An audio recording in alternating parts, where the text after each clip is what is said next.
그따위 계집이 감히 군단장을 맡아? 거센 바람이 부는 철원 문해리 사격장, 제6보병 사단장 최동욱 소장의 입에선 천박한 욕설이 쏟아졌다. 그는 거칠게 지휘봉을 휘두르며 군화에 묻은 진흙을 털어냈고 옆에 서 있던 작전참모 이상훈 대령을 날카롭게 쏘아보았다. 야, 이상훈. 5군 단장 강지원. 그 여자가 오늘 이쪽으로 올 가능성은 없는 거지? 확실하게 확인한 거 맞나? 옛, 사단장님. 금일 군단장님 일정은 예하 포병여단 방문만 계획되어 있습니다. 이곳까지 오실 시간적 여유는 없습니다. 그제야 최동욱은 안심한 듯 코웃음을 쳤다. 육사 출신들 사이에서도 지독하기로 정평이 난 신임 군단장 강지원. 여군 최초로 야전 군단장이 된 그녀는 독종 중의 상독종이라 불렸다. 육사가 아닌 제3사관학교 출신의 그 험하다는 707특수 임무단에서 군 생활의 대부분을 보낸 전설적인 인물이었다. 최동욱처럼 온실 속 화초처럼 자란 엘리트 장성들에게 그녀는 눈엣가시이자 생태계 교란종이나 다름없었다. 특전사에서 굴렀다고 현장 좀 안다는 건가 본데 그래봤자지. 여기는 기계와 부대가 주축인 보병의 전장이야. 그 여자가 전차 기동에 대해 알면 얼마나 알겠어? 최동욱은 뒷짐을 진 채 거만하게 훈련장을 내려다보았다. 오늘 훈련은 단순한 전술 훈련이 아니었다. 육군본부 평가단을 의식해 자신이 직접 연출한 일종의 화려한 도하 작전쇼였다. 전차대 대장, 뭐 하는 거야? 속도가 너무 캡뜨잖아. 하늘이 안 보일 정도로 흙먼지를 일으키며 돌격하란 말이다. 무전기를 쥔 대대장의 얼굴이 흑빛으로 변했다. 사단장님, 어젯밤 폭우로 집안이 뻘밭 수준입니다. 여기서 가속하면 궤도가 미끄러지거나 전복될 위험이. 이 새끼가 빠져가지고. 야, 전쟁 나면 땅 마를 때까지 적군한테 휴전 요청할 거냐? 당장 속력 올려. 내 눈앞에서 흑폭풍 안 일으키면 내 군복 벗겨버릴 줄 알아.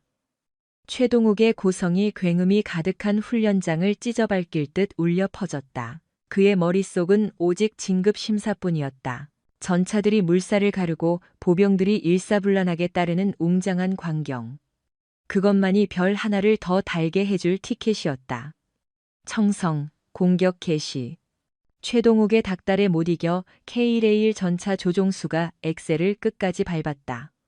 육중한 강철 괴물이 엔진음을 토해내며 진창 속으로 내달렸다. 그러나 우려는 곧 참사가 되었다. 무리하게 가속한 선두 전차가 진흙 구덩이에 궤도가 걸리며 크게 휘청거렸다. 쾅! 전차가 중심을 잃고 미끄러지며 제방 안전 펜스를 들이받았다. 뒤따르던 장갑차들이 급정거하며 훈련장은 순식간에 아수라장이 되었다. 흙탕물을 뒤집어 쓴 병사 한 명이 중심을 잃고 넘어져 전차 궤도 바로 옆에 쓰러지는 위험천만한 상황이 벌어졌다. 멈춰, 전차 정지. 통제관이 깃발을 흔들었지만 최동욱의 얼굴은 이미 분노로 일그러져 있었다. 그는 단상에서 뛰어내려와 진흙탕에 뒹구는 병사와 전차장에게 성큼성큼 다가갔다. 이 머저리 같은 새끼들이 내 훈련을 다 망쳐놔? 그래 놓고 지금 누워서 꾀병 부리는 거냐? 최동욱은 고통스러워하는 병사를 살피기는커녕 지휘봉으로 병사의 헬멧을 툭툭 건드렸다. 일어나, 엄살 부리지 말고 당장 대형 다시 갖춰. 너희들 때문에 완벽했던 내 계획이 다 틀어졌잖아. 사단장님, 발목이. 발목? 전시에는 다리 하나가 잘려나가도 기어서 적을 죽이는 게 군인이야. 어디서 나약해 빠진 소리를 짓거려. 최동욱이 지휘봉을 높이 치켜들며 병사를 구타하려던 찰나였다. 칠흑 같은 검은색 지휘 차량 한 대가 소음을 뚫고 미끄러지듯 훈련장 안으로 들어왔다. 번호판도 성판도 가려진 위장 차량이었다. 하지만 차가 멈추고 문이 열리는 순간 현장의 공기가 순식간에 영하로 떨어진 듯 얼어붙었다. 흙탕물 튀는 난장판과는 전혀 어울리지 않는 마치 다림질한 듯 칼날 같은 전투복 차림의 여자가 차에서 내렸다. 베레모에 박힌 세 개의 별이 서늘한 빛을 뿜고 있었다. 제5군단장 강지원 중장이었다. 그녀의 등장은 요란하지 않았다. 수행원도 없이 홀로 그녀는 마치 유령처럼 진창을 밟으며 다가왔다. 707 시절 몸에 밴 은밀하고 치명적인 기척은 장군이 된 지금도 여전했다. 최동욱은 지휘봉을 든 손을 허공에 멈춘 채 입을 떡 벌렸다. 군단장님?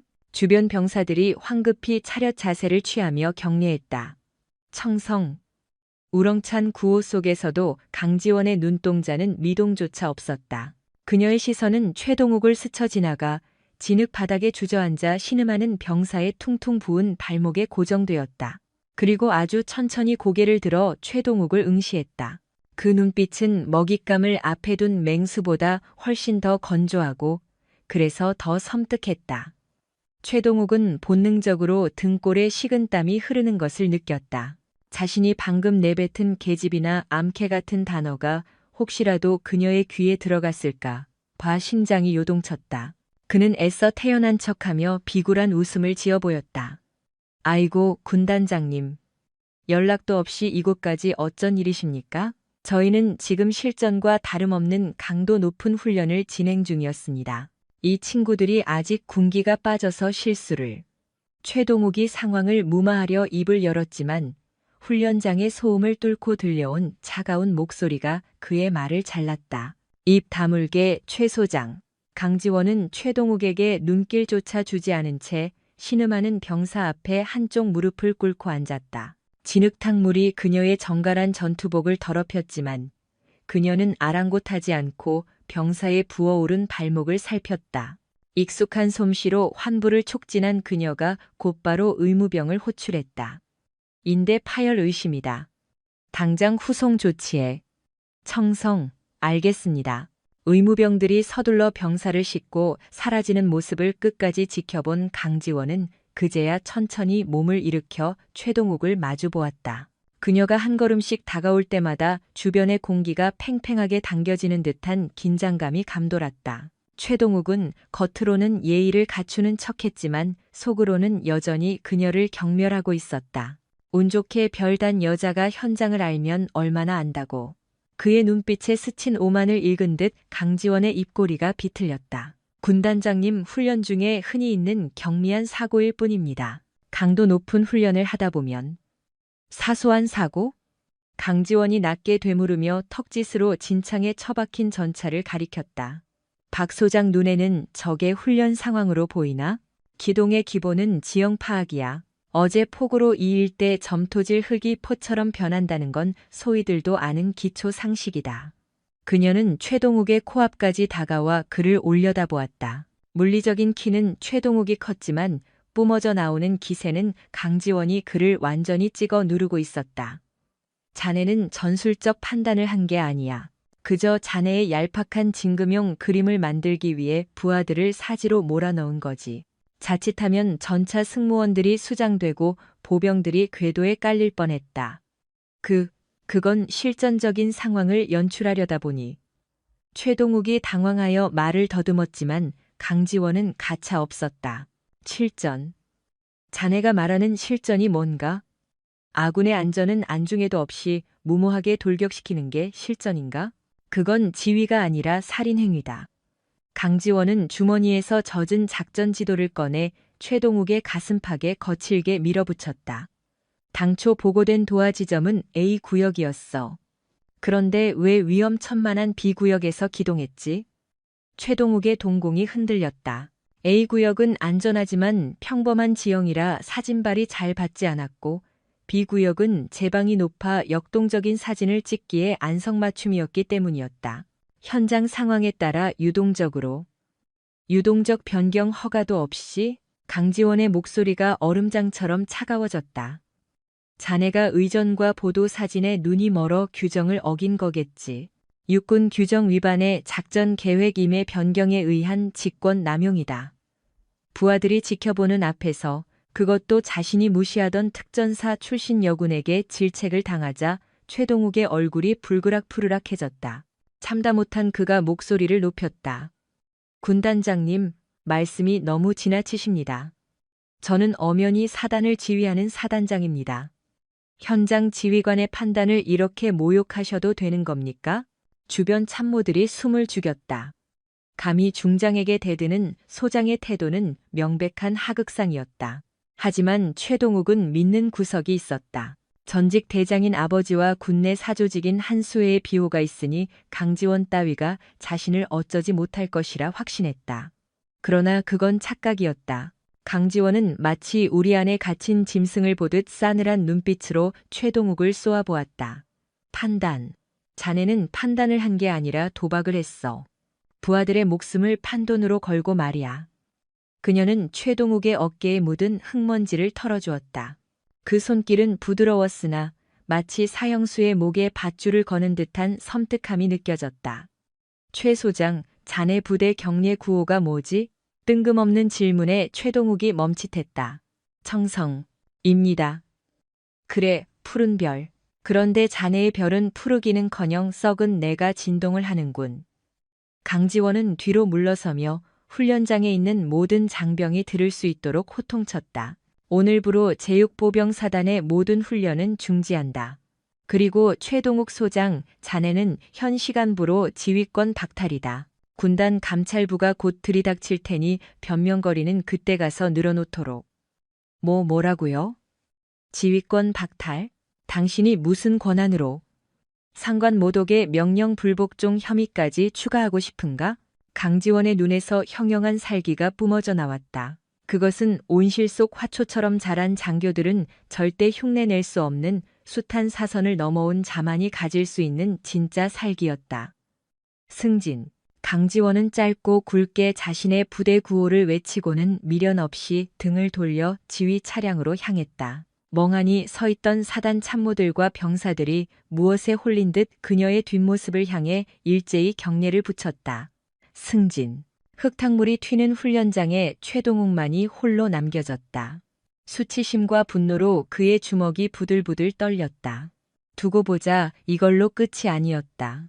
강지원이 건드린 뇌관은 단순한 훈련 위반 따위가 아니었다. 그것은 군이라는 거대 조직 내부에 기생하며 수십 년간 살을 불려온 카르텔 그 자체였다. 검은 세단에 몸을 실은 강지원은 차가운 가죽 시트에 등을 기대며 나지기, 그러나 단호하게 읊조렸다. 시작해. 썩어 문드러진 살점 하나까지 남김없이 도려낼 때까지 멈추지 않는다.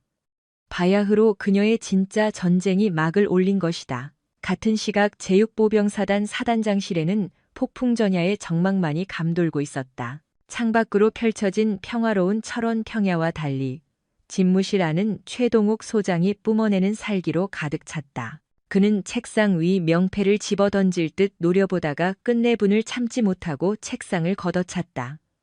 미친년, 감히 어디서 굴러먹던 계집이 나를, 이 최동욱이를 건드려? 쾅!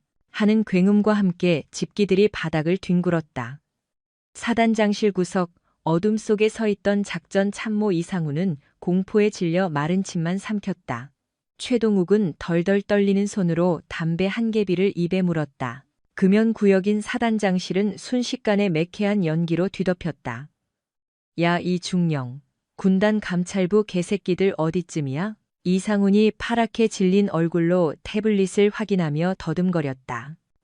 포천 사령부를 막 통과했다고 합니다. 40분, 아니 30분 내로 위병소에 들이닥칠 것 같습니다. 40분이라. 최동욱의 입가에 섬뜩한 미소가 번졌다.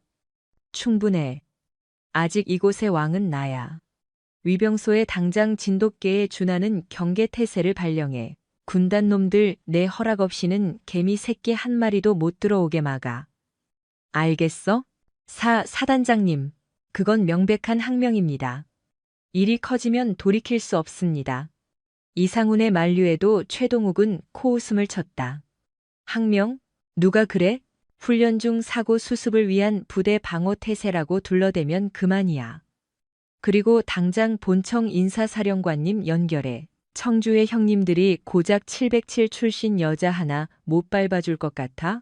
최동욱의 눈은 권력욕과 광기로 번들거리고 있었다.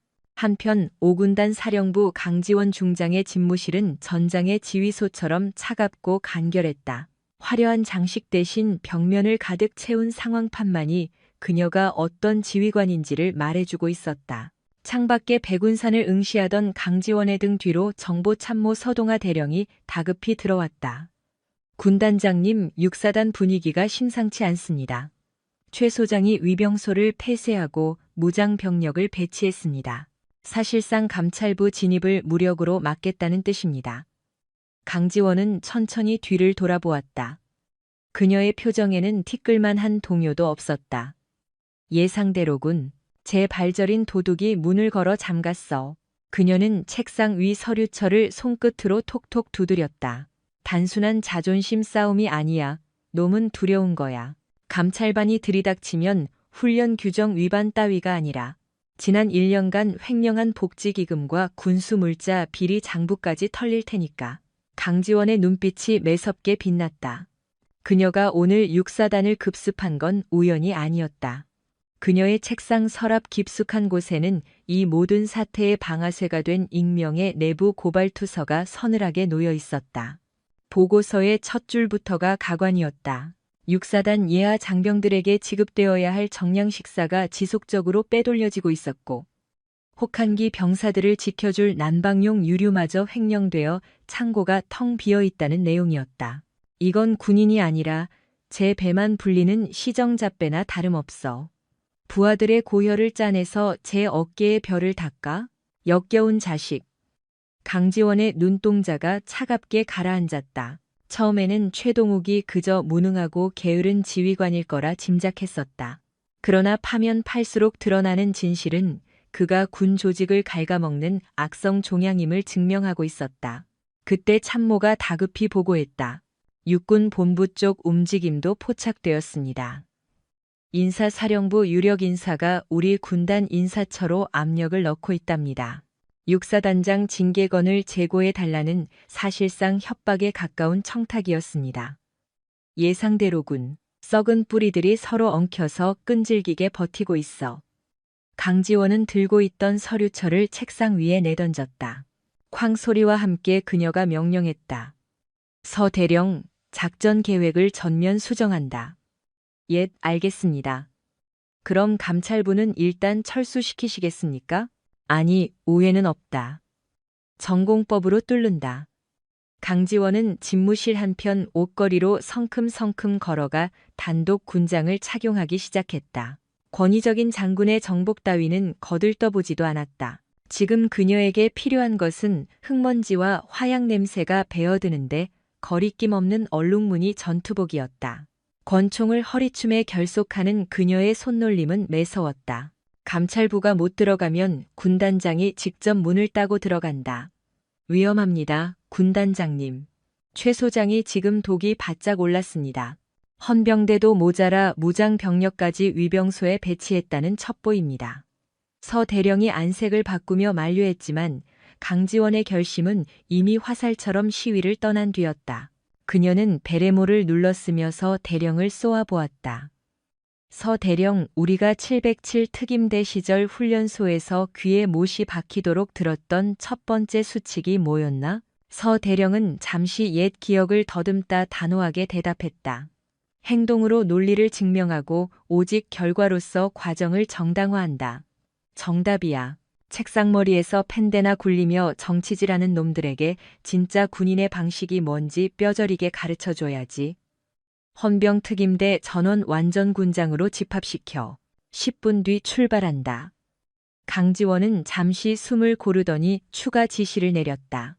그리고 통신대대장에게 보안회선을 열라고 해. 지금부터 육사단 지휘 통제실과 육군 본부 사이의 모든 유선망을 감청한다. 최동욱이 누구에게 꼬리를 흔들며 살려달라고 비는지 낱낱이 기록해서 증거로 남겨. 알겠습니다. 승진. 서 대령이 우렁차게 경례를 붙이고 튀어나갔다. 텅 빈 집무실. 강지원은 거울 앞에 섰다. 세월의 흐름을 비껴갈 순 없었지만 거울 속 그녀의 눈빛만은 20대 시절 대테러 작전 투입 직전의 서늘한 살기를 그대로 품고 있었다. 최동욱, 내 놈이 쌓아 올린 그 거만한 성벽이 얼마나 모래성처럼 허물어지기 쉬운지 내 오늘 똑똑히 보여주마. 잠시 후 5군단 사령부 연병장의 비상 사이렌이 찢어질 듯 울려 퍼졌다. 검은색 대테러복으로 무장한 헌병 특임대원들이 레토나와 장갑차에 신속히 탑승했다.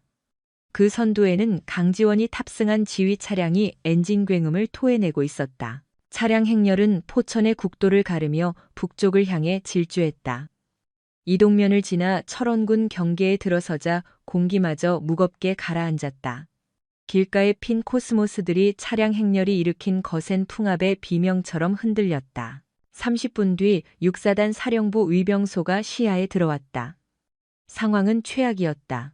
평소라면 활짝 열려 있어야 할 철문은 굳게 닫혀 있었고 바리케이드 뒤로는 완전 무장한 경계병들이 총구를 밖으로 향한 채 살벌한 분위기를 조성하고 있었다.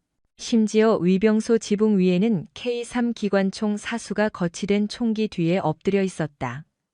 이건 아군을 맞는 예우가 아니라 적군을 섬멸하려는 태세였다. 강지원의 지휘 차량이 위병소 신림 앞까지 돌진하듯 다가가 멈췄다. 뒤이어 헌병 특임대 차량들이 부채꼴 모양으로 전개하며 포위망을 형성했다. 위병소 안에서 위병조장이 확성기를 들고 뛰어나왔다. 긴장으로 인해 그의 목소리는 염소처럼 떨리고 있었다. 정지하십시오. 현재 부대 정비 및 보안 점검 중으로 외부 차량의 출입을 전면 통제하고 있습니다. 즉시 돌아가 주십시오. 강지원은 운전병에게 시동을 유지하라는 수신호를 보낸 뒤 차문을 박차고 내렸다. 그녀의 하차와 동시에 특임 대원들도 일제히 뛰어내려 사주 경계 자세를 취했다. 총구는 지면을 향했으나 손가락은 방아쇠 울에 걸려 있었다. 6사단 경계병들의 동공이 지진이라도 난 듯 흔들렸다. 그들이 총구를 겨누고 있는 대상은 다름 아닌 직속상관 군단장이었다. 사단장의 광기 어린 명령과 군단장의 절대적 권위 사이에서 병사들의 멘탈은 붕괴 직전이었다. 강지원은 확성기도 없이 맨몸으로 성큼성큼 위병소를 향해 걸어갔다.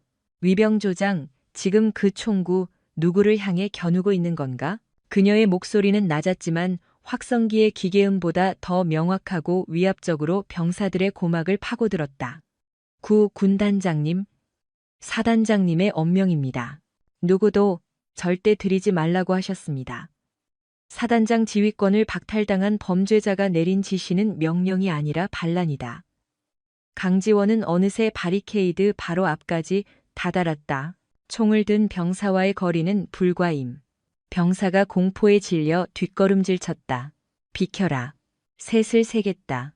그 안에 이 거추장스러운 잡동사니들을 치우지 않으면 적전항명으로 간주하고 그 자리에서 즉결 처분하겠다. 하나. 강지원의 오른손이 허리춤에 찬 권총집 덮개를 툭 풀어냈다. 물 흐르듯 자연스러운 동작이었지만 그 간결함이 오히려 병사들에게는 숨막히는 공포로 다가왔다. 그녀는 결코 빈말을 할 사람이 아니라는 것을 모두가 본능적으로 느꼈다. 둘. 위병소 상황실 모니터로 이 숨 막히는 대치 상황을 지켜보던 최동욱은 입술을 질끈 깨물어 피가 배어 나올 지경이었다. 저 미친 여자가 진짜 쏠 생각인가? 야, 막아. 절대 열어주지 마.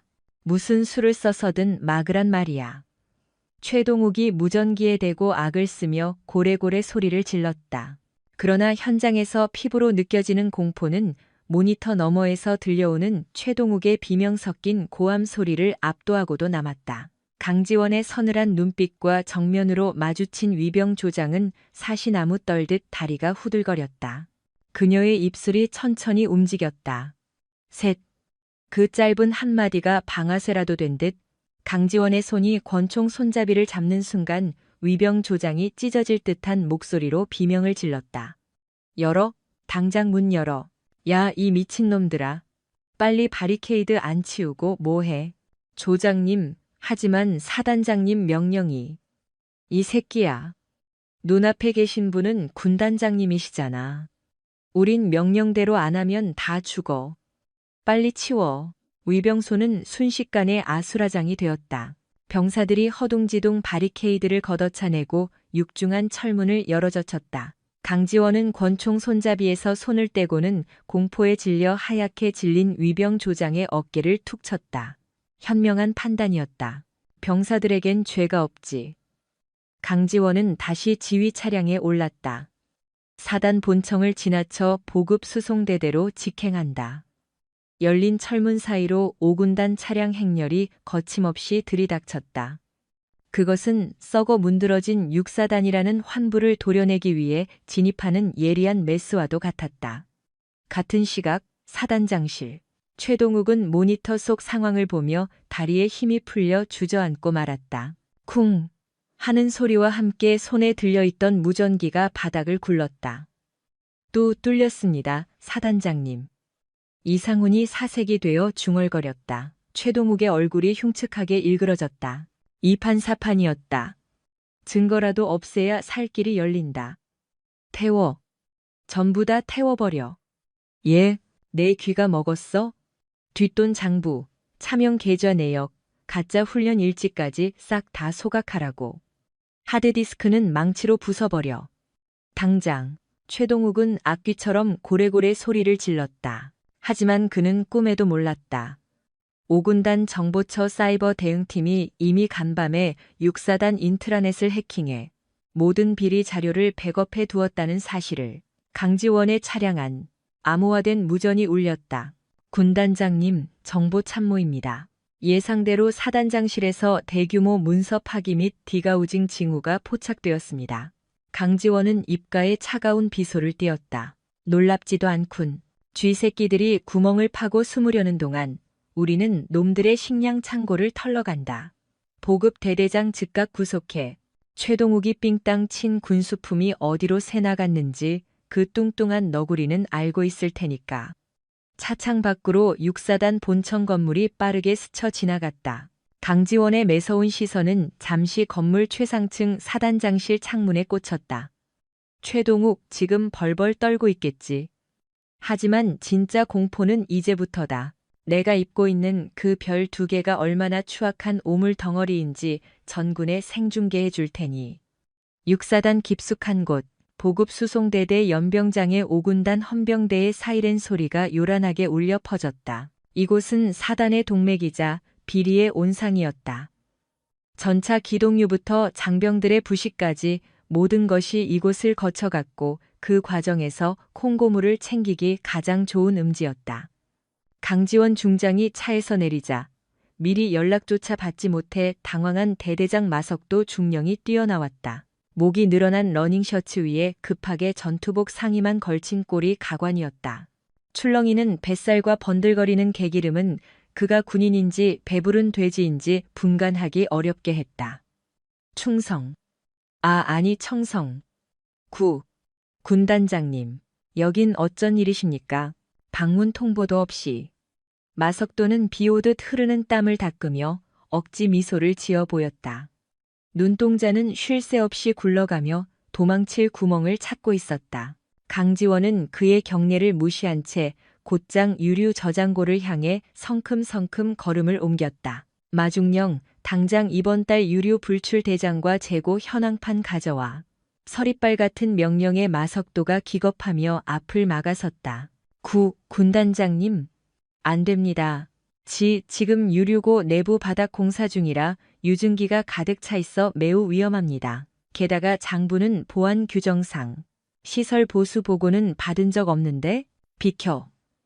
강지원은 눈 하나 깜짝하지 않고 밀고 들어갔다. 헌병 특임대원들이 마석도의 양팔을 결박하듯 에워쌌다. 보안 담당관? 필요 없다. 이 문은 내가 직접 딴다. 강지원의 눈짓 한 번에 헌병들이 절단기로 자물쇠를 끊어버렸다. 끼익. 녹슨 쇠소리와 함께 육중한 철문이 열리자 역한 기름 냄새가 진동했다. 어둠 속에서 강지원의 눈이 번뜩였다. 그녀는 거대한 유류 탱크 구석에 은밀하게 쌓여있는 드럼통 무더기 앞으로 다가갔다. 겉면에는 폐유 재활용 불가라는 스티커가 붙어 있었다. 아이고, 군단장님. 그건 진짜 폐유입니다. 정비대에서 나온 찌꺼기라니까요. 내일 업자가 수거해 가기로. 제발 거기까지는. 마석도가 발악하듯 소리쳤다. 강지원은 들은 채도 않고 하얀 면장갑을 낀 손으로 드럼통 뚜껑을 쓱 훑었다. 기름때는커녕 먼지 하나 없이 매끄러웠다. 폐유통 관리를 아주 예술로 하는군. 방금 공장에서 나온 새 제품처럼 말이야. 강지원은 옆에 있던 헌병의 허리춤에서 묵직한 렌치를 낚아챘다. 군단장님, 규정상. 안 됩니다. 쾅. 굉음과 함께 강지원이 렌치로 드럼통 뚜껑을 내리찍었다. 고막을 찢는 듯한 소리에 마석도가 비명을 지르며 바닥에 주저앉았다. 강지원은 찌그러진 뚜껑을 거칠게 돌려 열었다. 손전등 불빛이 드럼통 안을 비췄다. 그곳에 찰랑거리고 있는 액체는 검은 폐유가 아니었다. 맑고 투명하게 빛나는 최고급 항공유였다. 손전등 불빛 아래 맑고 붉은 빛을 띠는 액체가 요동쳤다. 그것은 폐유 따위가 아니었다. 전차와 장갑차의 심장을 뛰게 할 최고급 군용 경유였다. 강지원은 기름이 묻은 장갑을 벗어던지며 차갑게 입을 열었다. 자네 부대 전차들은 식성이 아주 특이하군. 폐유를 처먹고도 기동이 가능한가 보지? 아니면 자네가 연금술사라서 폐유를 경유로 바꾸는 기적이라도 행한 건가? 그녀가 들고 있던 묵직한 몽키 스패너가 허공을 갈라 양중령의 군화 앞 코앞에 꽂혔다. 쾅! 쇳소리가 유류고의 서늘한 공기를 찢었다. 군용 면세유를 폐유로 둔갑시켜 팔아먹다니 간이 배 밖으로 나왔군. 강지원의 목소리는 낮았지만 그 울림은 천둥보다 무거웠다. 그 더러운 돈, 다 어디로 흘러갔나? 최동욱의 뒷주머니인가? 아니면 자네의 탐욕스러운 백구레인가? 양중령의 얼굴은 이미 산송장이나 다름없었다. 다리에 힘이 풀린 그는 털썩 무릎을 꿇었다. 군단장님, 억울합니다. 아니, 저는 시키는 대로. 사단장님이 진급을 미끼로 눈만 딱 감고 있으라고. 비굴한 변명이 이어졌지만 강지원은 더 듣고 싶지 않다는 듯 손을 들어 제지했다. 장부는 제 집무실 책상 밑 비밀 금고에. 강지원이 턱짓하자 헌병대장이 즉각 움직였다. 체포해. 죄명은 군용물 절도 및 업무상 횡령, 그리고 이적 행위다. 군단장님, 제발, 갓 돌 지닌 딸아이가 있습니다. 한 번만 선처를. 울부짖는 양중령의 목소리는 헌병들에 의해 제압당하며 단말마처럼 끊겼다.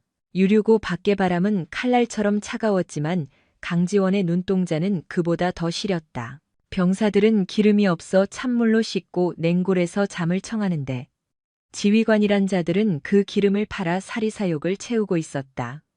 이건 단순 비리가 아니었다. 아군의 등 뒤에 칼을 꽂는 반역이었다. 그때 정보참모서 대령이 상기된 얼굴로 달려왔다. 찾았습니다, 단장님. 양중령이 불었던 그 비밀 장부입니다. 규모가 상상을 초월합니다. 2년 동안 빼돌린 유류 대금의 부식비까지 좋기 10억은 넘습니다. 서 대령이 떨리는 손으로 장부의 핵심 페이지를 펼쳤다. 그곳엔 최동욱 소장의 차명 계좌로 매달 꽂힌 거액의 송금 내역이 적나라하게 박제되어 있었다. 확실하군. 최동욱, 내 놈의 명줄도 여기까지다. 강지원은 하늘을 올려다보았다. 먹이를 노리는 독수리가 유유히 선회하고 있었다. 가자, 본청으로. 사냥을 끝내야지. 그녀의 명령의 지휘 차량과 헌병대 차량들이 엔진음과 함께 튀어나갔다. 차량 행렬은 거칠 것 없이 사단 본청 정문까지 밀고 들어갔다. 살기등등한 헌병들의 기세에 위병들은 감히 제지할 엄두조차 내지 못하고 길을 열었다. 강지원이 본청 로비에 들어서자 공기마저 얼어붙었다. 그녀의 군화 소리는 사형 선고를 알리는 북소리처럼 울려 퍼졌다. 군단장님. 사단장님은 지금 중요 통화 중이십니다. 절차를 밟아주십시오. 비서실장이 사색이 되어 앞을 막았지만 서대령이 거구의 몸으로 그를 벽으로 밀쳐버렸다. 강지원은 거칠게 숨을 몰아쉬며 사단장실 문 앞에 섰다. 안에서는 다급하게 변명을 늘어놓는 최동욱의 목소리가 새어나오고 있었다. 선배님, 모함입니다. 그 미친 여자가 저를 음해하려고 조작된 증거를. 강지원은 장부를 둥글게 말아 쥐었다. 노크 따위는 사치였다. 쾅! 그녀의 군화발에 육중한 참나무 문이 비명을 지르며 젖혀졌다. 경첩이 뜯겨나가며 문이 벽에 처박혔다. 수화기를 붙들고 있던 최동욱이 소스라치게 놀라 제자리에서 튀어올랐다. 전화 끊어. 강지원의 서늘한 일갈이 방안을 채웠다. 무장 헌병들이 그녀의 뒤를 따라 부채꼴로 전개했다. 최동욱은 넋이 나간 표정으로 수화기를 든 채 굳어버렸다. 너 지금 이게 무슨 짓이야? 여기가 어디라고 감히. 어디긴 군인의 피를 빨아먹는 기생충의 소굴이지. 강지원은 양중령의 장부를 최동욱의 면전에 던졌다. 툭 하고 떨어진 장부가 최동욱의 명패를 쓰러뜨리며 바닥으로 떨어졌다. 자네가 그토록 찾던 증거다. 양중령이 아주 꼼꼼하기도 하지 자네 목까지 이론 단위로 적어놨더군. 최동욱의 시선이 바닥에 떨어진 장부에 못 박혔다. 수화기 너머로 여보세요? 최 소장 대답해. 라는 고위 장성의 외침이 들려왔지만 이미 상황은 종료되었다. 끝났다. 최동욱. 강지원의 건조한 목소리가 최후의 통첩처럼 울렸다.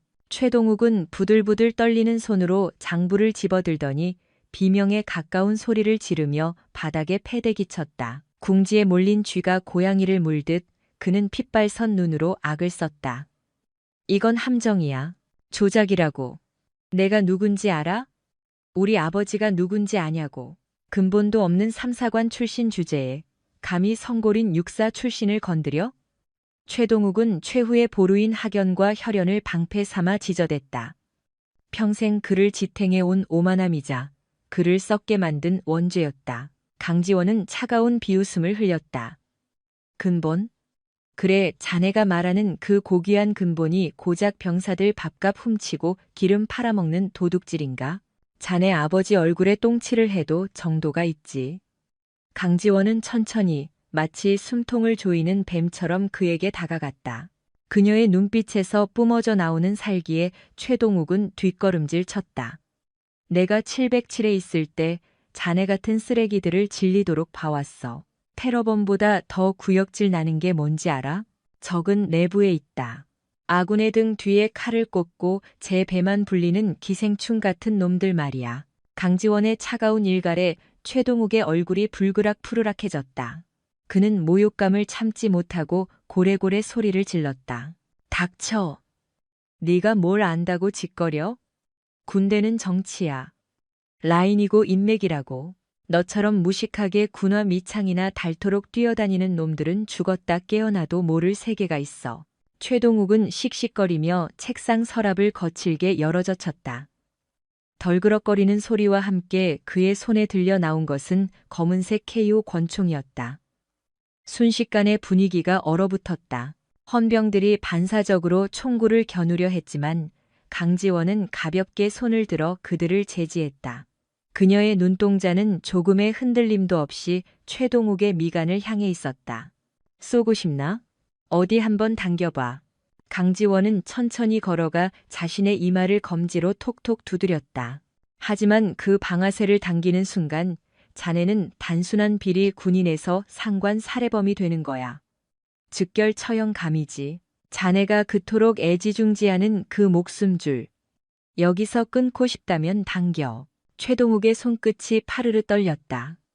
식은땀이 권총 손잡이를 적셨다. 그는 비겁한 인간이었다. 병사들을 사지로 내몰 때는 눈 하나 깜짝하지 않으면서 정작 자신의 인생을 걸어야 할 도박판 앞에서는 한없이 작아졌다. 찰나의 정적 속에서 최동욱의 거친 숨소리만이 들려왔다. 탕! 총소리가 아니었다. 최동욱이 힘이 풀린 손에서 권총을 놓치는 소리였다. 육중한 쇳덩이가 책상 위에 떨어지며 둔탁한 파열음을 냈다. 그것은 그의 몰락을 알리는 조종과도 같았다. 한심하기 짝이 없군. 방아쇠 당길 깡도 없으면서 사단장 노릇은 어떻게 했나? 강지원의 싸늘한 눈질에 대기하고 있던 헌병들이 맹수처럼 달려들어 최동욱을 덮쳤다. 이거 놔. 놔란 말이야. 내가 누군지 알아? 인사사령관님과 형동생 하는 사이야. 전화기 가져와. 당장.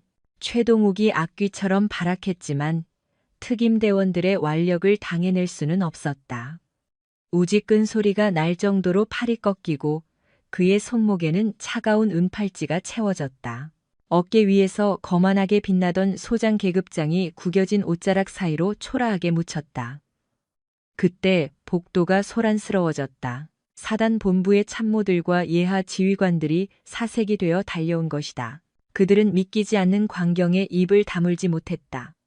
개처럼 끌려가는 사단장의 모습이라니. 최동욱은 부하들을 발견하자 지푸라기라도 잡는 심정으로 고함을 질렀다. 다들 뭐하고 있어? 저 미친 여자가 군단장을 겁박하고 있다. 당장 체포해. 헌병대장 어디 있어? 하지만 그 누구도 움직이지 않았다. 참모들은 바닥을 내려다보거나 애써 시선을 외면했다. 그들도 알고 있었다. 최동욱이 저질러온 추악한 비리와 폭정을. 다만 그 불똥이 자신에게 튈까 두려워 침묵했을 뿐이다. 이제 그 거대한 권력이 무너져 내리는 순간 그들은 본능적으로 생존을 위해 등을 돌리고 있었다. 강지원은 헌병들을 잠시 멈춰 세우고 얼어붙은 장교들을 향해 천천히 돌아섰다. 똑똑히 봐라. 그녀의 목소리는 낮았지만 좌중을 압도하는 무게가 있었다. 이것이 부하를 사유재산으로 여기고 군대를 자신의 영달을 위한 도구로 쓴 자의 최후다. 지휘관의 권위는 어깨 위의 별이 아니라 부하를 위한 헌신과 책임에서 나온다. 그 기본을 망각한 자에게 군복을 입을 자격은 없다. 강지원은 다시 최동욱을 내려다보았다.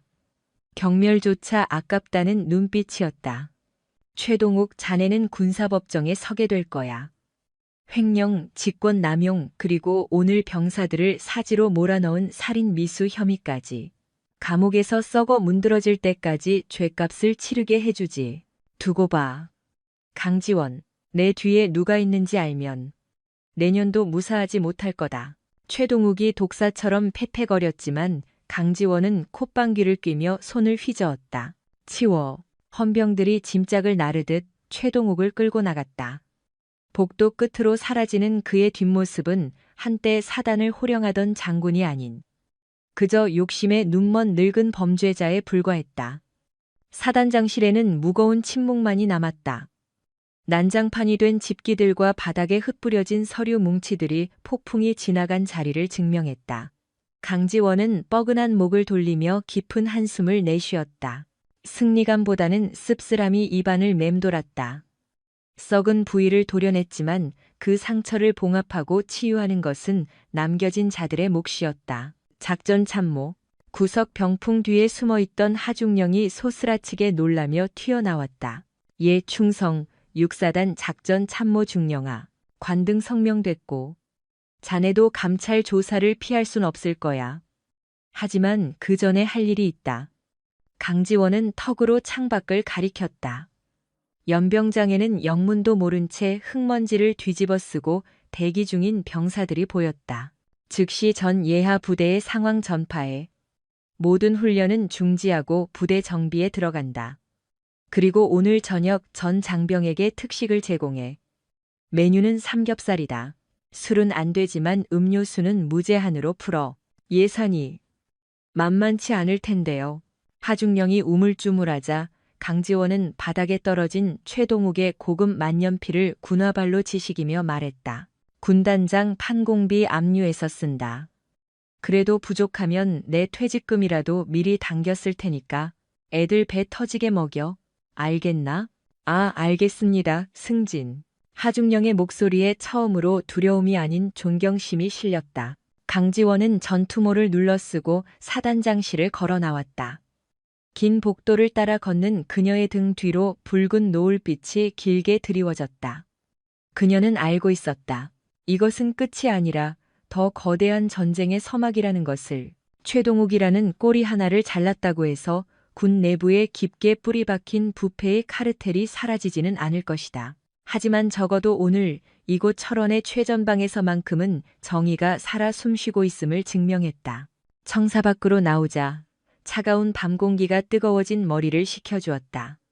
강지원은 주머니에서 진동하고 있는 스마트폰을 꺼냈다. 부재중 전화 30통. 발신자는 육군본부, 국방부, 그리고 이름만 대면 알만한 여의도 정치 거물들이었다. 최동욱이 믿던 뒷배들이 움직이기 시작한 것이다. 강지원은 피식 비웃음을 흘리며 전원 버튼을 꾹 눌러버렸다. 액정 화면이 까맣게 꺼졌다. 오늘 밤은 꽤나 시끄럽겠군. 강지원은 지친 몸을 지휘 차량 뒷좌석에 깊숙이 묻었다. 복귀하지. 다음 전쟁을 준비해야 하니까. 그녀의 나지막한 명령과 함께 차량 행렬이 6사단 위병소를 빠져나와 어둠이 깔린 5군단 사령부를 향해 질주했다. 붉게 타오르던 노을은 어느새 검푸른 어둠에 먹혀버렸고 멀어지는 사이렌 소리는 부패한 권력의 종말을 고하는 장송곡처럼 들렸다. 가짜들의 몰락, 그리고 정의의 귀환. 그날 밤 철원의 칼바람은 유독 매서웠고 밤하늘의 별들은 시릴 정도로 차갑게 빛나고 있었다. 포천시 이동면 제5군단 사령부의 밤은 폭풍 전야처럼 고요하고 무거웠다. 백운산 골짜기를 타고 내려온 삭풍이 영내의 플라타너스 가지를 거칠게 흔들어댔지만 본청 3층 군단장 집무실의 불빛은 요새의 등대처럼 굳건했다. 강지원 중장은 소파에 비스듬히 앉아 6사단 장실 금고에서 압수한 붉은 가죽 장부를 한 장씩 넘기고 있었다. 그것은 단순한 장부가 아니었다. 대한민국 육군을 좀먹고 있는 거대한 판도라의 상자였다. 수십억 대의 유류 횡령은 그저 시작에 불과했다. 별을 달기 위해 오고 간 뇌물 리스트, 불량 군납 업체들과의 검은 유착 관계, 장병들의 복지 예산을 빼돌려 만든 비자금 내역까지. 최동욱은 군복 입은 군인이 아니라 범죄 조직의 보스나 다름없었다. 똑똑. 그때 무거운 정적을 깨고 정보참모 서동아 대령이 들어왔다. 그의 굳은 표정에서 불청객의 방문을 직감할 수 있었다. 군단장님, 육군본부 인사사령부에서 불청객이 도착했습니다. 강지원은 시선을 장부에 고정한 채 차갑게 물었다. 이 시간에 예의도 없이 쳐들어올 인간이라면 뻔하군. 인사운영처장 민병국 준장입니다. 최동욱과는 청주회로 얽힌 육사 선배이자 군내 사조직의 몸통 중 하나입니다. 지금 당장 들어오겠다고 난동을 부리고 있습니다. 들여보내. 제 발로 호랑이 굴에 들어오겠다는데 막을 이유가 없지. 강지원의 허락이 떨어지기가 무섭게 집무실 문이 거칠게 열렸다. 민병국 준장이었다.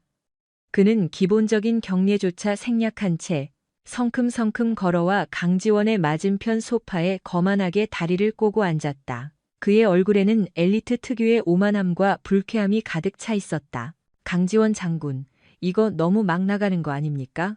일개 군단장이 사단장을 짐승 끌고 가듯 잡아가다니 군의 위신이 아주 시궁창에 처박혔습니다. 민병국은 노골적으로 강지원을 쏘아붙였다. 3사 출신 여군이 자신의 까마득한 후배 기수를 건드린 것에 대한 불쾌감이 역력했다. 강지원은 천천히 찻잔을 내려놓았다. 달그락 하는 소리가 유난히 크게 울렸다. 그녀의 서늘한 눈빛이 민병국을 꿰뚫듯 응시했다. 위신? 범죄자를 처단하는 게 위신이 떨어지는 일인가? 민 준장, 자네 눈에는 적의 군인으로 보이나 보지? 말 함부로 하지 마십시오. 최 소장은 아직 재판도 받지 않은 무죄 추정의 원칙이 적용되는 장군입니다. 그리고 절차를 무시하고 직속 상관이 체포를 감행해? 이건 명백한 월권이자 하극상입니다. 민병국이 핏대를 세우며 고함을 질렀다. 기선 제압을 하려는 속셈이었다. 전례가 없다고? 그럼 오늘부터 내가 그 전례가 되면 그만이야. 그리고 절차 타령하는데 군형법 4조 2항. 전시 상황이나 증거 인멸의 우려가 명백할 때 상급 지휘관은 즉결 처분이 가능하다. 최동욱이 병사들을 사지로 몬 건 명백한 이적 행위이자 전시 상황이었어. 강지원의 흔들림 없는 논리에 민병국은 입을 다물었다. 법규로 들이대니 할 말이 없어진 것이다. 그는 헛기침을 하며 넥타이를 거칠게 풀어헤쳤다. 좋습니다. 100번 양보해서 지휘 책임은 묻는다 칩시다. 하지만 비리 혐의까지 덮어 씌우는 건 선을 넘은 겁니다. 최 소장 아버님이 누군지 아시죠? 예비역 대장이십니다. 그분이 전화 한 통이면 강 장군 옷 벗기는 건 일도 아닙니다. 유치한 협박이었다. 강지원은 피식 비소비소를 흘렸다. 그래서? 아비가 별 4개면 자식 새끼가 도둑질을 해도 면죄부가 떨어지나? 여기가 조선 왕조야? 세습하게 강지원은 탁자 위 붉은 장부를 집어 민병국 앞에 툭 던졌다. 묵직한 소리가 민병국의 심장을 강타했다. 민준장, 자네가 한밤중에 헐레벌떡 달려온 이유, 내가 모를 줄 알았나? 최동욱이가 걱정돼서가 아니잖아. 이 장부 어딘가에 박혀있을 민병국 석자, 그게 세상에 까발려질까봐 겁먹어서 온 거 아닌가? 민병국의 눈동자가 사시나무 떨듯 흔들렸다. 정곡을 찔린 자의 전형적인 반응이었다. 최동욱은 뇌물로 엮인 거미줄 같은 인맥을 자랑해왔고 민병국은 그 중심에 있었다. 이게 무슨 모함입니까? 저는 그저 아끼는 후배가 억울한 일을. 후배 사랑이 지극하시군.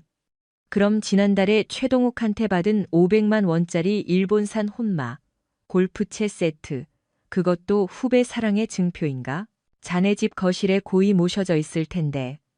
구체적인 증거가 나오자 민병국의 얼굴이 시체처럼 하얗게 질렸다. 식은땀이 그의 관자놀이를 타고 흘러내렸다. 이 여자는 모든 것을 알고 있었다. 강지원이 몸을 앞으로 숙이며 맹수처럼 으르렁거렸다. 선택해. 지금 당장 꺼져서 내일 아침 헌병대에 자진 출두하든가 아니면 지금 여기서 최동욱이랑 손잡고 나란히 유치장 신세를 지든가.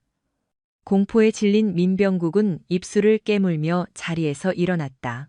여기서 더 버티다간 정말로 끝장이 날 것 같았다. 두고 봅시다. 강지원, 이 치욕은 절대 잊지 않겠소. 이런 식의 막무가내 리더십은 자충수가 될 겁니다. 육군 본부가 좌시하지 않을 거란 말입니다. 한기석은 불그락푸르락해진 얼굴로 씩씩거리며 자리를 박차고 나갔다. 쾅 하고 문이 닫히자마자 문 밖에서 대기하던 문대령이 걱정스러운 얼굴로 들어왔다. 군단장님, 괜찮으십니까? 저자가 본부로 복귀하면 분명 언론 플레이를 시작할 겁니다. 표적 수사니 권력 남용이니 하며 여론을 호도할 게 뻔합니다. 강지원은 차갑게 웃었다. 상관없어.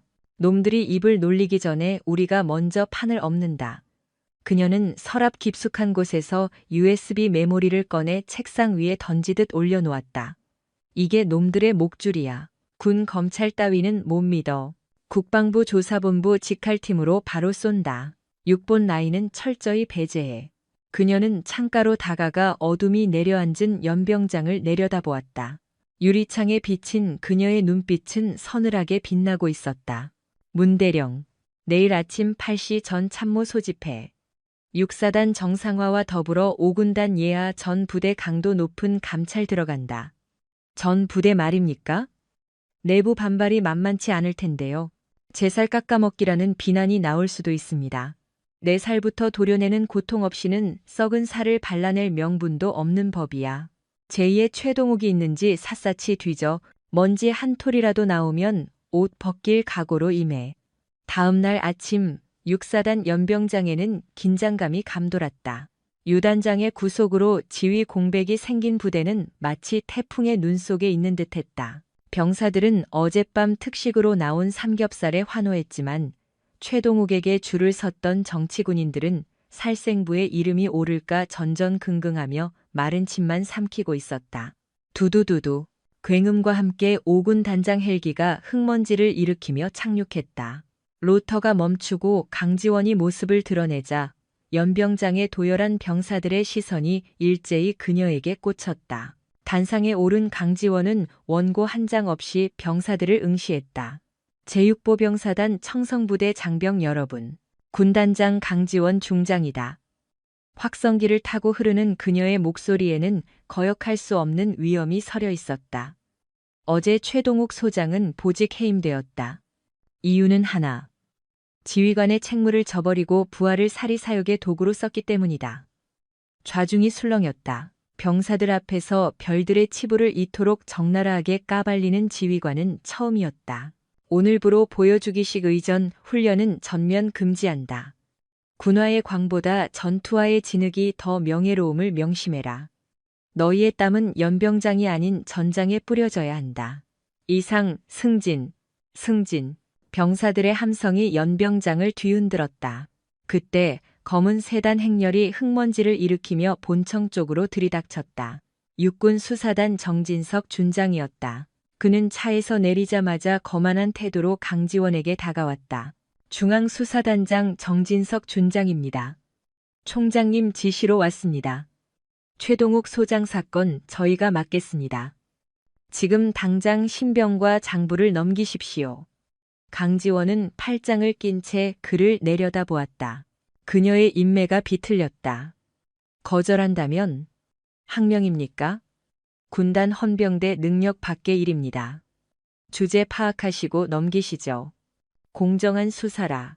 강지원은 홍 준장의 말을 끊으며 차갑게 조소했다. 그녀의 눈빛에는 상대방의 속내를 꿰뚫어 보는 듯한 날카로움이 서려 있었다. 자네들이 말하는 공정이란 게 결국 썩은 환부를 도려내는 것이 아니라 더러운 붕대로 칭칭 감아 숨기는 행위를 말하는 건가? 말씀이 지나치십니다, 군단장님. 홍 준장의 얼굴이 모욕감으로 벌개졌다. 그는 육군 본부의 막강한 권위를 등에 업고 왔지만 산전수전 다 겪은 야전 사령관 강지원 앞에서는 그저 풋내기처럼 보일 뿐이었다.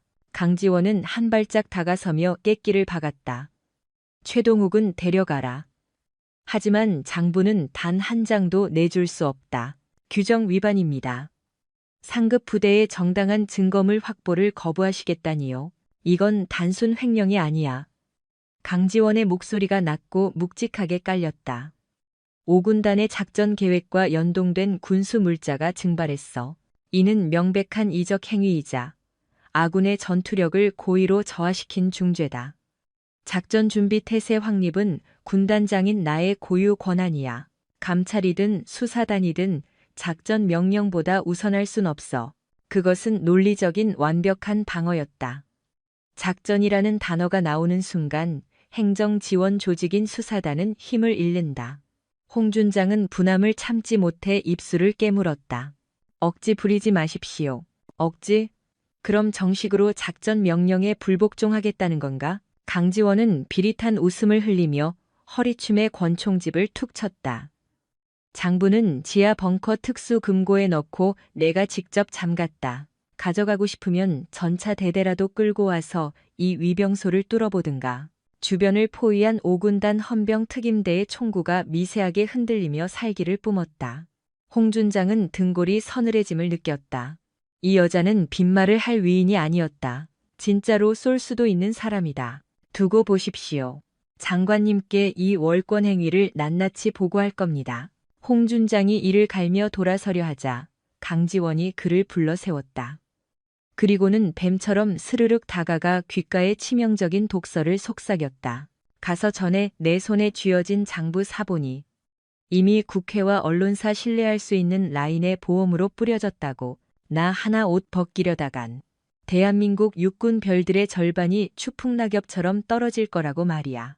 홍 준장의 동공이 지진이라도 난 듯 흔들렸다. 완벽한 패배였다.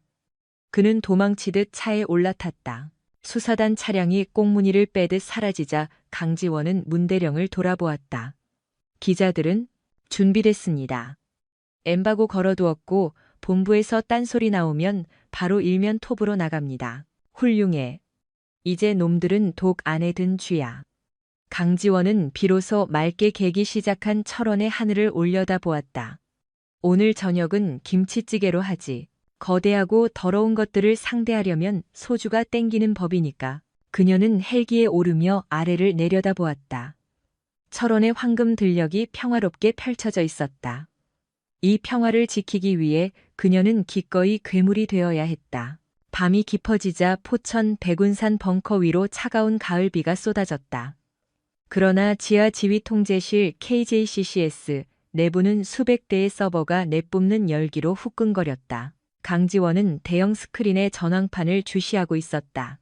그때 윤중령이 사색이 되어 뛰어왔다. 충성. 정보통신단장입니다. 긴급 상황입니다. 말해. 2시 30분경 군단 인트라넷 방화벽의 비인가 접속이 감지되었습니다. 이건 단순 해커의 장난질이 아닙니다. 군사 기밀망 프로토콜을 훤히 꿰뚫고 있는 전문가들의 소행입니다. 목표는 어제 확보한 최동욱의 비리 장부 데이터입니다. 발신지는 IP 우회를 시도했지만 1차 역추적 결과 계룡대 인근 관사촌으로 좁혀졌습니다. 강지원의 눈매가 매섭게 굳어졌다. 육군 본부의 썩은 뿌리들이 물리력이 안 통하자 사이버전으로 태세를 전환한 것이다. 장부를 삭제해 증거를 인멸하려는 최후의 발악이었다. 방어 상태는 2차 방화벽이 뚫렸습니다. 놈들이 관리자 코드를 변조해서 침투 중이라 탐지가 늦었습니다. 이 속도면 10분 내에 메인 DB가 털립니다. 윤중령의 목소리에는 다급함이 묻어났다. 강지원의 눈에서 다시금 전장의 불꽃이 튀었다. 상대의 공격은 마치 잘 조련된 사냥개 떼처럼 집요하고 날카로웠다. 육군 최고의 정보통신 전력을 자랑하는 본부 놈들이거나 놈들이 고액을 주고 사들인 민간 해커 용병일 터였다. 5군단 전산실의 낡은 방화벽은 비명을 지르며 붉은 경고등을 토해내고 있었다. 윤중령 바둑 격언 중에 사석작전 미스, 자석작전 미스 저라고 들어봤나?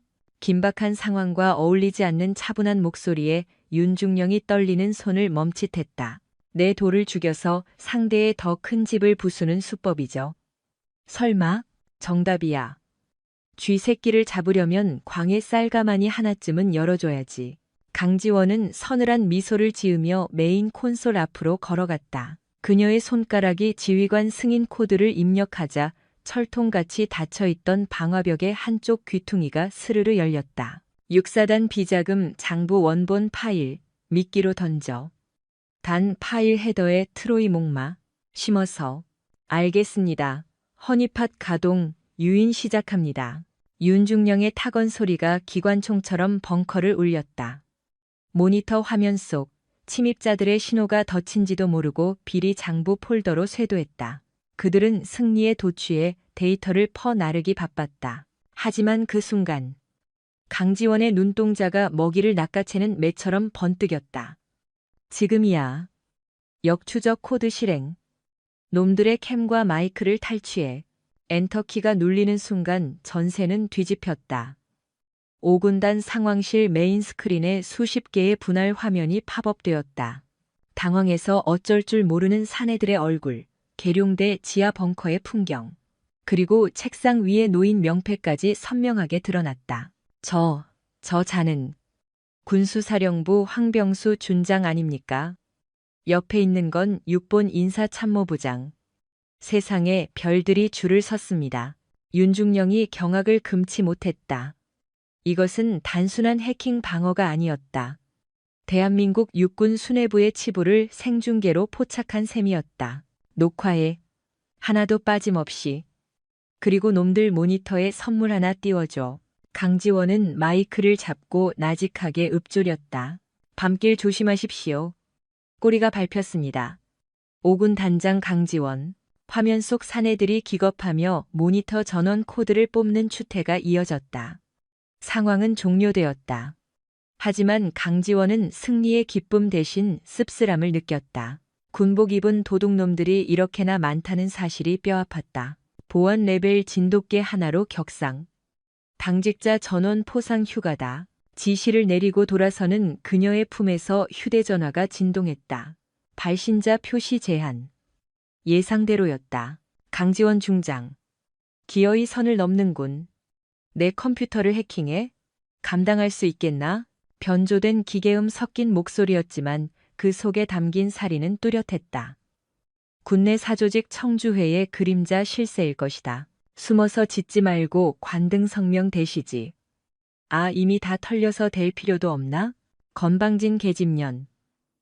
6사단 최동욱 하나로 퉁치자고 할 때 알아들었어야지. 내일 아침이면 조간신문에 내 불륜설이 대문짝만하게 실릴 거다. 부하 장교랑 노란한 더러운 여군 단장.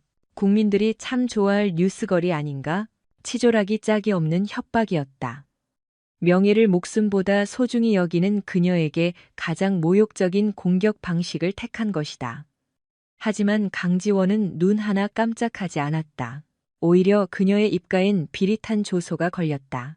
소설 쓰는 재주가 아깝군. 그래, 어디 한번 끝까지 가보자고. 살고 싶으면 원본 데이터 들고 내일 20시 용산으로 와라. 장소는 내가 정해. 내 구역, 내 룰대로 한다. 경기도 포천 산정호수 뒤편 폐채석장. 내일 오후 4시. 혼자 와라. 뭐? 채석장? 겁나나? 쫄리면 헌병대라도 끌고 오든가. 난 구시뉴스에 데이터를 뿌릴 준비가 되어 있으니까. 상대는 거친 숨을 몰아쉬더니 이를 갈며 답했다. 좋아, 4시. 허튼 수작 부리면 거기가 내 무덤이 될 줄 알아라. 전화가 끊겼다. 밖에는 장대비가 쏟아지고 있었다. 비릿한 흙내음이 벙커 안으로 밀려들었다. 어둠 속에서 서동아 대령이 그녀에게 다가왔다. 군단장님, 놈들이 미끼를 물었습니까? 그래, 아주 큼지막하게 물었지. 강지원은 빗줄기 넘어 어두운 하늘을 응시했다. 사냥 준비해. 내일은 짐승을 잡는 날이다. 위험합니다. 단독 접촉이라니요. 차라리 저격조를 배치하겠습니다. 서동아의 만류에도 강지원은 단호하게 고개를 저었다. 놈들은 의심이 많아. 개미 새끼 한 마리라도 보이면 바로 꼬리를 자르고 도망칠 거다. 나 혼자 들어간다. 하지만 군단장님. 서동아 나를 뭘로 보나? 사령관이기 이전에 특전사 대테러팀 707 출신이다. 늙어서 감히 다 죽었을 것 같나? 그녀는 차가운 빛 속에서 눈을 빛냈다. 팬대 굴리며 배만 불린 돼지들에게 진짜 사냥꾼이 뭔지 뼈저리게 가르쳐주지. 다음 날 오후 4시 포천에 버려진 채석장. 기암괴석이 칼날처럼 솟아있는 이곳은 을씨년스러운 기운이 감돌았다. 세상의 시선이 닿지 않는 완벽한 사각지대, 은밀한 살인이 벌어져도 아무도 모를 천혜의 요새였다. 강지원은 레토나 보닛 위에 앉아 담담히 그들을 기다렸다. 거추장스러운 정복 대신 활동성이 좋은 전술 복장을 갖춘 그녀의 모습은 전장의 여전사 그 자체였다. 자갈 밟는 파열음과 함께 번호판 없는 검은색 SUV 2대가 먼지를 일으키며 나타났다. 차문이 열리고 덩치 큰 사내들이 쏟아져 나왔다. 귀에 꽂은 이어색과 날카로운 눈빛, 굳은 살 박인 주먹. 단순한 깡패가 아니라 전문적인 훈련을 받은 용병들이었다. 이어 뒷좌석에서 민병국 준장이 내렸고 그 옆으로 육군 군수참모장 염동균 소장이 모습을 드러냈다. 부패의 정점에 있는 자들이 제 발로 걸어 들어온 것이다. 경치 한번 좋군. 쥐도 새도 모르게 보내버리기 딱이야. 염동균이 비열한 미소를 지으며 다가왔다. 강지원은 그들을 싸늘하게 내려다보았다. 똥별들이 쌍으로 납셨군. 아주 가관이야. 뭐라 인연이 죽고 싶어서 환장을 했나. 민병국이 흥분하며 소리쳤지만 염동균은 여유만만했다. 서두를 것 없어. 물건부터 챙겨야지. 장부는? 강지원이 턱짓으로 조수석을 가리켰다. 가져가. 내 놈들 목줄을 천 증거들이 아주 꽉 차 있으니까. 염동균의 부하들이 가방을 회수해 내용을 확인했다. 확실한 원본이었다. 염동균은 만족스러운 듯 껄껄 웃었다. 좋아, 아주 좋아. 강장군, 자네도 참 미련하군. 그냥 눈 딱 감고 살았으면 좋았을 텐데. 그는 가방을 챙기며 손을 휘저었다. 작별 인사는 생략하지. 깔끔하게 처리해. 그것은 명백한 살인 짓이었다. 용병들이 잭나이프와 삼단봉을 꺼내 들고 살기를 띠며 다가왔다. 하지만 강지원은 조금도 위축되지 않았다. 오히려 입가에 서늘한 미소가 번졌다. 거래? 착각이 심하군. 뭐? 너희 같은 쓰레기들을 분리수거하러 온 거야. 한 놈도 빠짐없이. 미친. 야, 죽여버려. 염동균의 명령이 떨어지자 선두에 있던 사내가 흉기를 휘두르며 쇄도했다.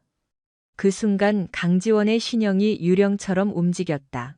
그녀는 칼날을 종이 한 장 차이로 피하며 사내의 팔을 꺾어버렸다. 오득, 끔찍한 파열음과 함께 단검이 바닥을 굴렀다.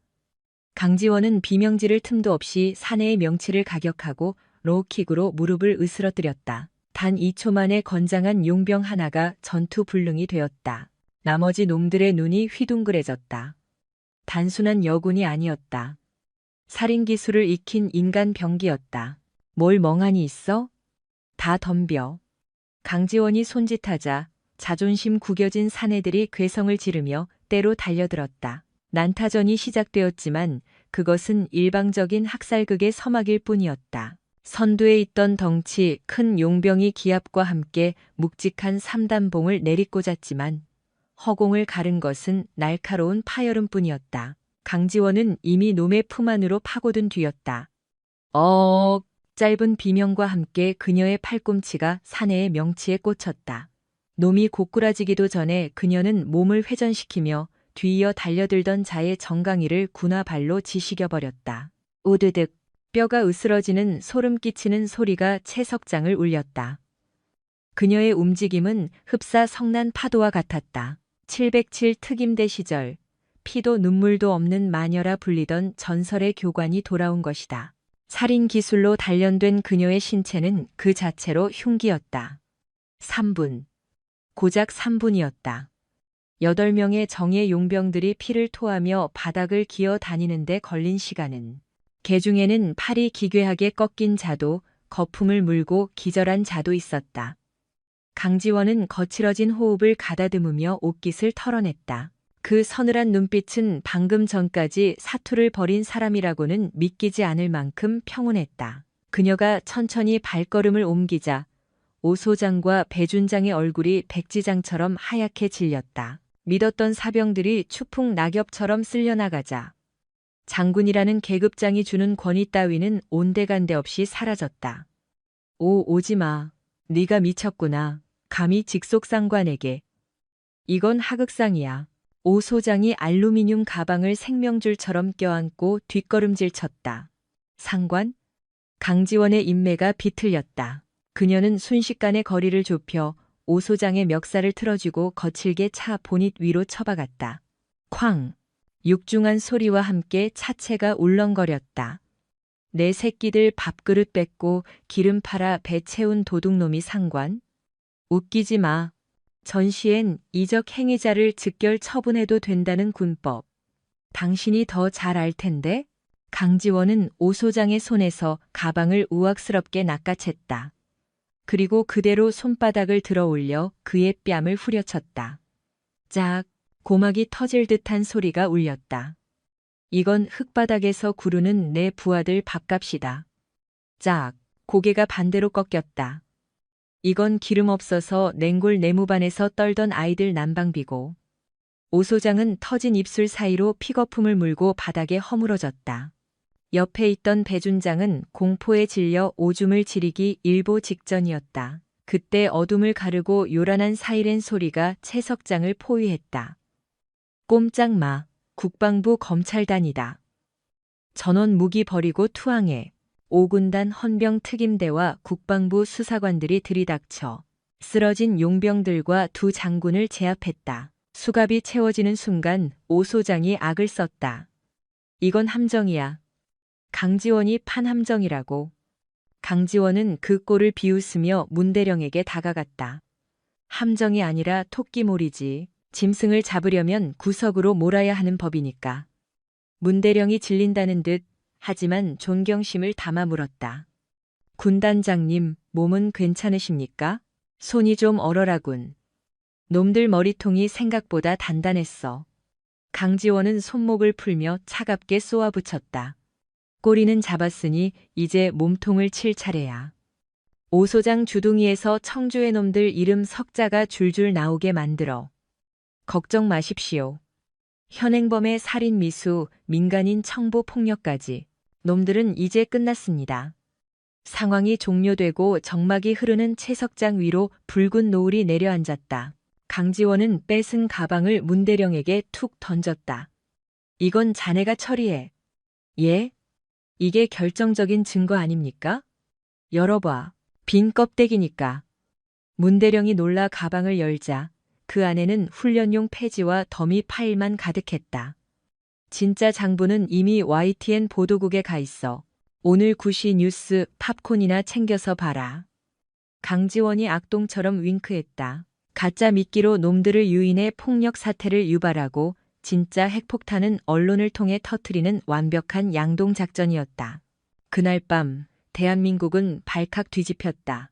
현직 군단장이 내부 고발한 군 수뇌부의 추악한 비리 실태는 전 국민의 공분을 샀다. 방송국 전화통에는 불이 났고 청와대 국민청원 게시판은 마비될 지경이었다. 강지원 중장. 그녀는 단 하룻밤 만에 부패한 군을 개혁할 영웅으로 떠올랐다. 하지만 그녀는 모든 인터뷰 요청을 거절하고 조용히 위병소를 통과해 부대로 복귀했다. 진짜 군인이 있어야 할 곳은 스포트라이트 아래가 아니라 언제나 전장의 최전선이어야 했기에 차가운 밤바람이 그녀의 뜨거운 뺨을 식혔다. 아직이다. 최동욱, 그 인간이 옷을 벗을 때까지는 끝난 게 아니야. 하지만 오늘 밤만큼은 승리의 잔을 들어도 좋으리라. 승진. 그녀는 밤하늘의 별을 향해 절도 있게 경례를 올렸다. 별들이 그녀의 어깨 위 계급장처럼 찬란하게 빛났다. 같은 시각 대한민국 육군본부와 국방부는 초상집 분위기였다. 구시뉴스 앵커가 떨리는 목소리로 낭독한 강지원의 양심 선언문은 단순한 폭로가 아니었다. 그것은 지난 수십 년간 군을 좀먹어온 거대 카르텔 청주회의 심장에 박힌 치명적인 비수였다. 밤새 전화벨이 울리고 파쇄기가 과열되어 연기를 뿜었지만 이미 버스는 떠난 뒤였다. 강지원이 언론에 뿌린 자료는 너무나도 치명적이고 상세했다. 특히 최동욱 소장의 육성이 담긴 녹취록이 전파를 타는 순간 그들의 운명은 결정되었다. 다음 날 아침 5군단 사령부에는 폭풍 전야의 고요가 흐르고 있었다. 강지원은 집무실 창가에 서서 여명이 밝아오는 연병장을 내려다보고 있었다. 뜬 눈으로 밤을 지새웠지만 그녀의 눈빛은 그 어느 때보다 차갑고 맑게 가라앉아 있었다. 그때 집무실 문이 열리며 서동아 대령이 급히 들어왔다. 그의 손에는 갓 인쇄된 조간신문과 보고서가 들려 있었다. 군단장님, 국방부 장관의 담화문이 발표되었습니다. 성역 없는 수사를 천명했습니다. 여론이 들끓다 못해 폭발 직전이라 저들도 꼬리 자르기로 덮을 수 있는 단계를 넘어섰습니다. 예상대로군. 댐은 이미 터졌어. 하지만 육군 본부에서 긴급 호출이 왔습니다. 10시 계룡대 총장실입니다. 서 대령의 목소리에 짙은 우려가 묻어났다. 육군 참모총장 장현수 대장. 청주회와 직접적인 연결고리는 없지만 그들의 비호 아래 조직의 안정을 최우선으로 여기는 보수적인 인물이었다. 그는 이번 폭로를 정의 구현이 아니라 조직에 대한 배신으로 간주할 게 뻔했다. 강지원은 옷걸이에 걸린 정복 상의를 집어들었다. 훈장과 약장이 짤그랑거리며 부딪혔다. 가야지. 호랑이를 잡으려면 굴에 들어가야 하는 법이니까. 그녀가 베레모를 고쳐 쓰자 서동아가 비장한 표정으로 앞을 막아섰다. 제가 수행하겠습니다. 저들이 헌병대를 동원해 군단장님을 구금할 수도 있습니다. 아니, 자네는 여기 남아서 5군단을 지켜.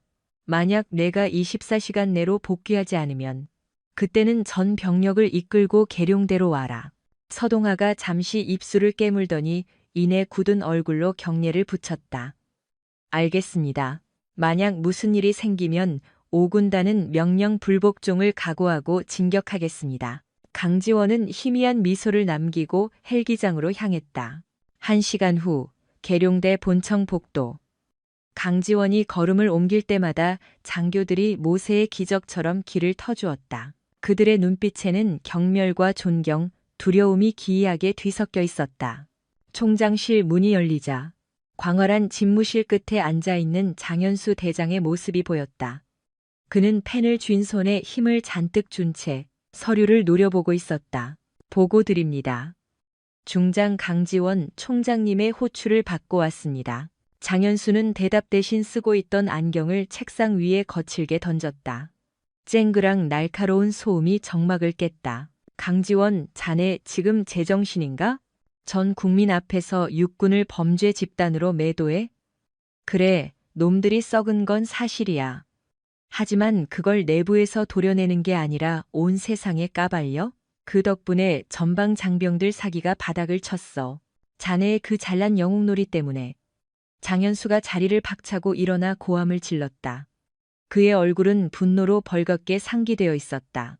강지원은 눈 하나 깜짝하지 않고 그를 직시했다. 총장님.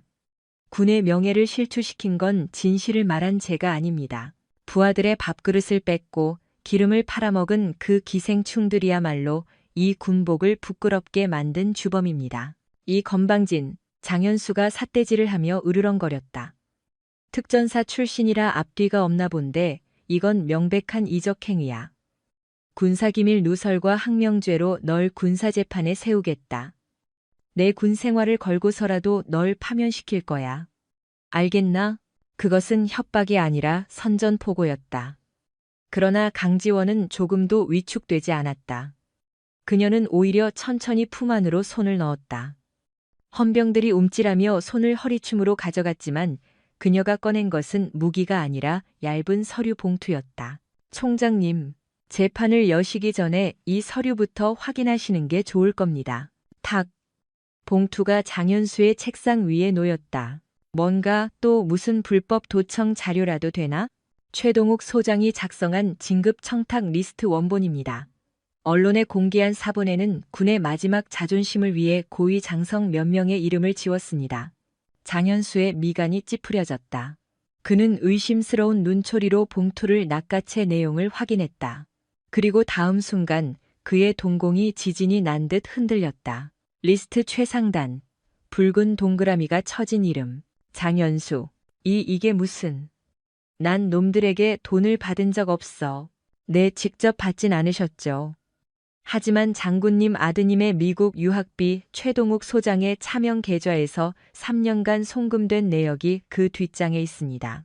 후원금 명목이었겠지만 대가성이 없다고 누가 믿어주겠습니까? 장현수의 손에서 서류가 힘없이 스르르 미끄러져 떨어졌다. 그의 입술이 파르르 떨렸다. 완벽한 체크메이트였다. 강지원이 한 걸음 다가서며 캑기를 박았다. 선택하십시오, 총장님. 저와 함께 이 썩은 환부를 도려내고 명예롭게 군을 재건하시겠습니까? 아니면 이 리스트와 함께 불명예 전역하여 역사의 죄인으로 남으시겠습니까? 장현수는 다리가 풀린 듯 그 자리에 주저앉고 말았다. 거대한 태극기 아래 육군 수장의 위엄은 온데간데 없이 사라져 있었다. 장현수 대장은 그 자리에 굳어버린 듯 했다. 그의 손끝이 미세하게 떨리고 있었다.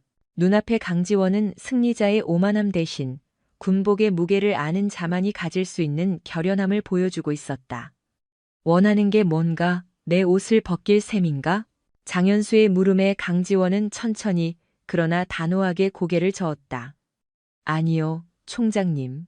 사퇴는 너무 쉬운 도피입니다. 그녀는 책상 위 서류를 손가락으로 눌렀다. 남은 임기 동안 이 치욕스러운 환부를 직접 도려내십시오.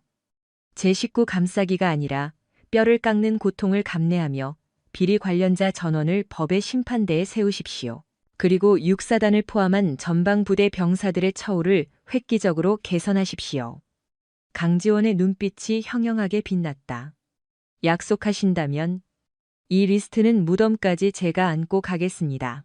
이것이 제가 육군 수장께 드리는 마지막 충성입니다. 장현수는 마른 세수를 하며 긴 한숨을 내쉬었다.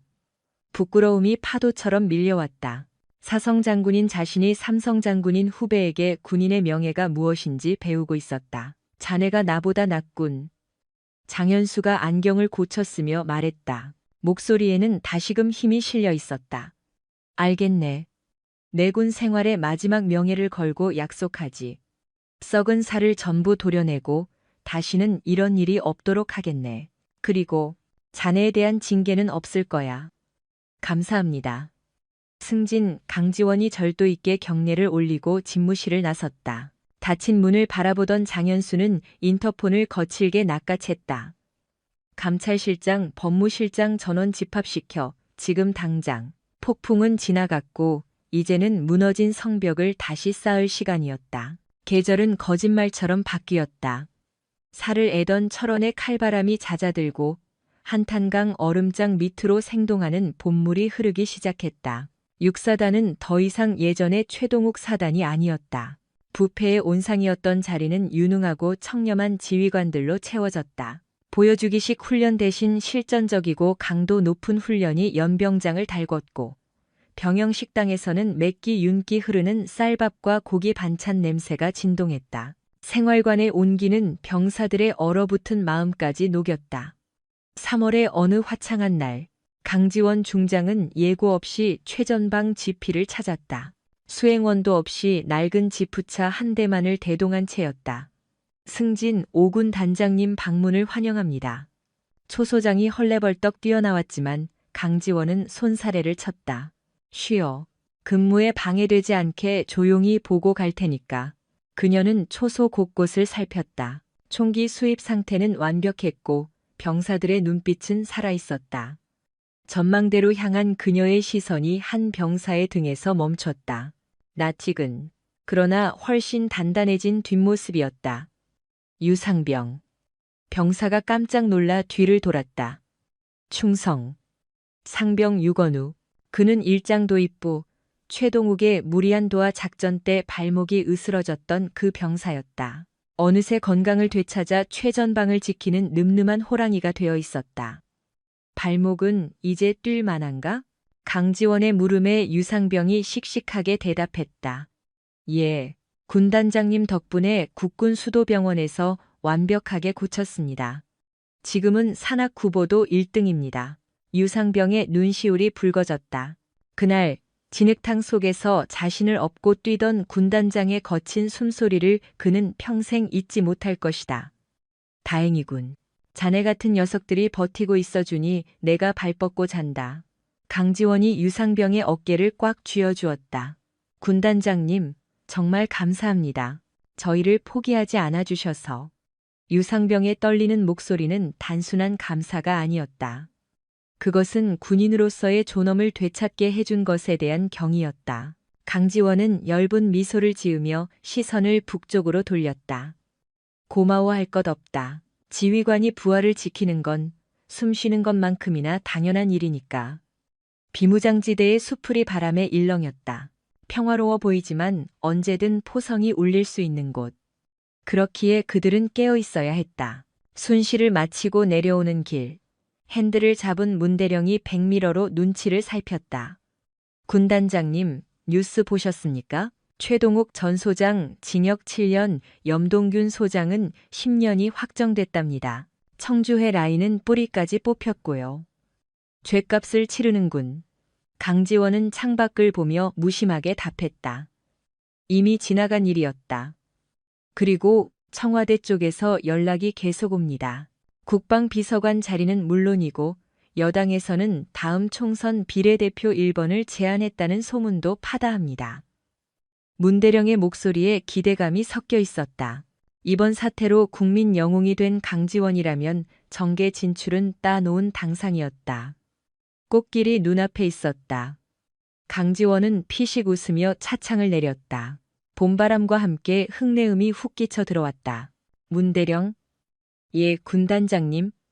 난 정치 같은 거 모른다. 내 정치는 딱 하나야. 적이 기어오르면 뼈도 못 추리게 박살내고 내 새끼들 배에 싣지 않고 등 따숩게 재우는 것. 그게 내 정치고 내 철학이야. 그녀는 멀리 보이는 5군단 사령부의 펄럭이는 깃발을 가리켰다. 내 자리는 여의도 돔 지붕 아래가 아니라 여기 흙먼지 날리는 야전이다. 전쟁이 끝나거나 내가 죽어서 관에 들어가는 날까지 난 여기서 안 내려가. 문대령의 가슴이 뜨거워졌다. 권력의 정점 앞에서도 눈 하나 깜짝하지 않는 사람. 이런 지휘관을 모신다는 자부심이 차올랐다. 알겠습니다. 끝까지 모시겠습니다. 승진, 그래, 밟아라. 전차 사격장으로. 오늘 애들 실력 좀 봐야겠어. 지프차가 굉음을 내며 흙길을 질주했다. 피어오르는 먼지 뒤로 강지원의 눈이 빛났다. 별은 높은 하늘에 홀로 떠서 빛나는 게 아니다.